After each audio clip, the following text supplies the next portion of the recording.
After my last project, I had this left over. I try not to let things go to waste, so I ended up building this. But before I could get to this, I had to do a little bit of this, and this, and this, and this, and a few other steps too.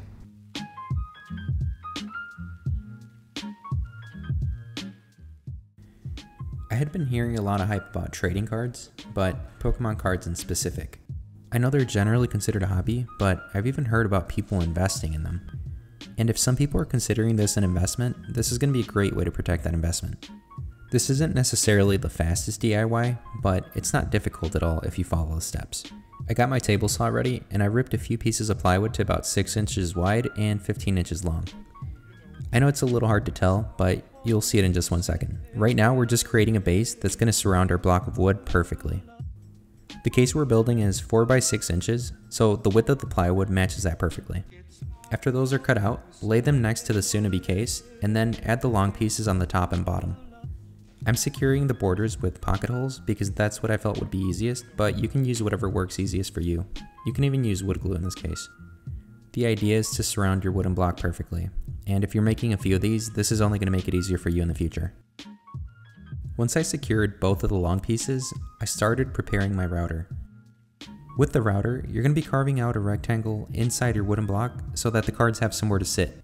We're going to start off by simply outlining the rectangle, so just be sure to grab your smallest router bit. Once I got that set up, I measured the distance from the tip of the router bit to the outside diameter of the router. Knowing this exact distance is going to allow you to create a fence around the base that we were talking about earlier. Here's why this step is important. I wouldn't be able to route out a perfect rectangle to match the size of the card on our wooden board. And unless you're a robot or a CNC machine, I'm assuming that you wouldn't be able to either. I hope this is starting to make at least a little bit more sense now. We know that the tip of the router is exactly 3 inches away from the outside diameter, which means that we have to line up the fence accordingly. I also drew this out on graph paper, just to make sure there wouldn't be any mistakes in the actual product. Mapping this out to fit the approximate dimensions of a Pokemon card means each border should be about half an inch thick. I would say that the biggest benefit of taking this step is that you now have some literal guidelines to work with. We know that the tip of the router is 3 inches away from the outside diameter. We also know that we want every border to be half an inch thick. With that information, you can subtract the half an inch from the 3 inches and set your border accordingly. This means that your border is going to be exactly 2.5 inches away. Once I was done setting that up, I screwed the pieces into place so that they wouldn't move around. And once that's done, it doesn't hurt to cross-reference the tip of the router with the line that you drew. I set the router depth to about half an inch, and since this is the small bit, I'm just going to be drawing out the outline with this one.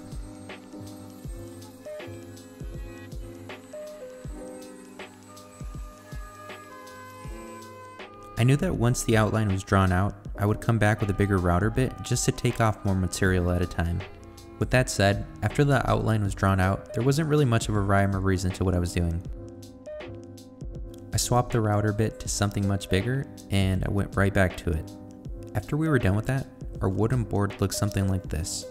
I would say the most complicated part is out of the way, the rest is pretty much just assembly. Next, we cut an oversized piece of acrylic that's going to serve as the faceplate. Don't be fooled by the speed of the video, take this very slow because the acrylic can chip. Next, I did some testing on a scrap piece of plywood just to test out which drill bit would fit the magnets. Once I found the perfect size, I made a hole on all 4 corners. Once that's all done, gently set down the magnet in the hole. I really want to emphasize that gently part just because you're going to be putting a little bit of adhesive on each magnet. You can then lay the acrylic on top of the case, making sure it's making contact with every magnet. Give this a couple of days to dry, and when you pull the acrylic off the next time, the magnets should come with it. Remember when I said to make sure the acrylic is oversized? This is why. If the acrylic is oversized, we can easily trim off any excess using a flush trim router bit.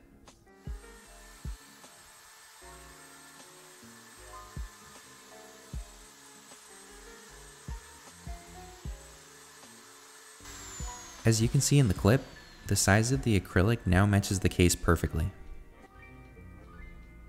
The perfect fit is great and all, but at this point our piece of wood is looking a little bit rough. So we're going to give it a little bit of love and just sand it down to get it real smooth. As far as sandpaper goes, I would go from 120 to 180 to 240 or 220 works too.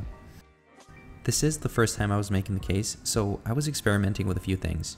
Since we're using magnets on the acrylic, I also wanted to put some magnets on the backside just so they would have some pulling force. It turns out these magnets are super strong, and this was a terrible idea.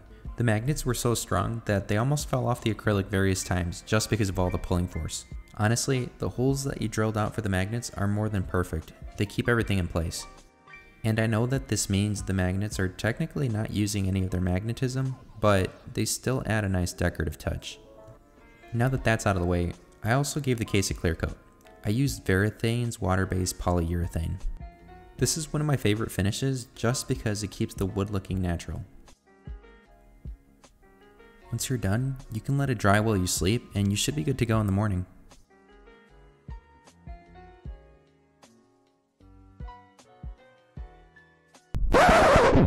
Wait, sorry, before you go to sleep. If you like what you're seeing, feel free to like and subscribe. It's the only way I'll really be able to keep making this content. Alright, we can go back to sleep now. Thanks.